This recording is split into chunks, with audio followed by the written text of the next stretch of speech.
भारत के सबसे खूंखार और रियल सीरियल किलर का नाम रमन राघव है, जिसे साइको रमन के नाम से भी जाना जाता है।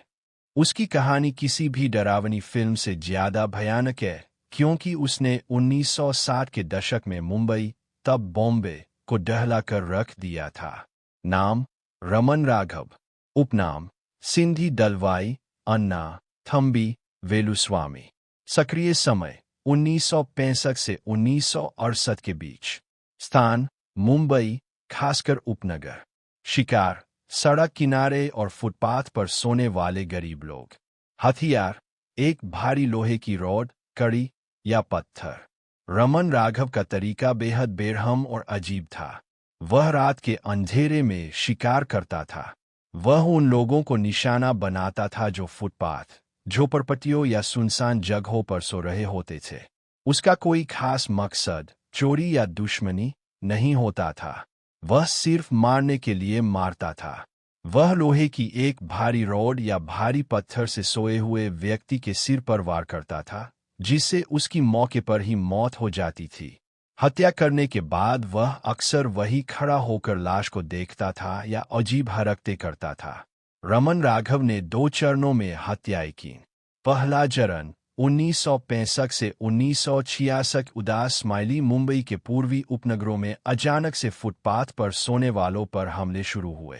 करीब 19 लोगों पर हमला हुआ, जिसमें से 9 की मौत हो गई। पुलिस ने रमन को शक के आधार पर पकड़ा भी था, लेकिन सबूत न होने के कारण उसे छोड़ना पड़ा। दूसरा चरण 1968। उदास स्माइली वह दोबारा लौटा और इस बार उसने पश्चिमी उपनगरों, वेस्टर्न सबर्ब्स, को निशाना बनाया। 1968 में हत्याओं का सिलसिला फिर शुरू हुआ। लोग इतने डर गए थे कि रात को पहरा देकर सोने लगे। उसकी गिरफ्तारी का किस्सा बहुत मशहूर है। पुलिस कमिश्नर रमाकांत कुलकर्णी ने पूरे पुलिस फोर्स को उसे पकड़ने में लगा दिया था। सब इंस्पेक्टर एलेक्स फियाल्हो ने उसे 27 अगस्त 1968 को भिंडी बाजार इलाके में देखा। शक की वजह, रमन ने कीचड़ से सने कपड़े पहने थे और उसके पास एक भीगा हुआ छाता था, जबकि उस वक्त उस इलाके में बारिश नहीं हो रही थी। उसकी उंगलियां लंबी और अजीब थीं। जब पुलिस ने उसे रोका और तलाशी ली, तो उसकी जेब से एक चश्मा और कुछ अन्य सामान मिला। बाद में पता चला कि ये सामान पीड़ितों का था। गिरफ्तारी के बाद रमन राघव ने आसानी से मुंह नहीं खोला। उसने पुलिस के सामने एक अजीब शर्त रखी। उसने कहा, मुझे चिकन करी खाने को दो, तभी मैं सच बताऊंगा। चिकन खाने के बाद उसने सब कुछ सच सच बता दिया। उसने पुलिस को वो खास लोहे की रॉड भी बरामद करवाई जो उसने झाड़ियों में छिपाई थी। उसने कबूला कि उसने 41 से ज्यादा लोगों की हत्या की है, हालांकि असली गिनती इससे ज्यादा हो सकती है। रमन राघव को सिजोफ्रेनिया नाम की मानसिक बीमारी थी। उसका मानना था कि कानून की दुनिया और भगवान की दुनिया अलग है और उसे ऊपर से आदेश मिलते हैं।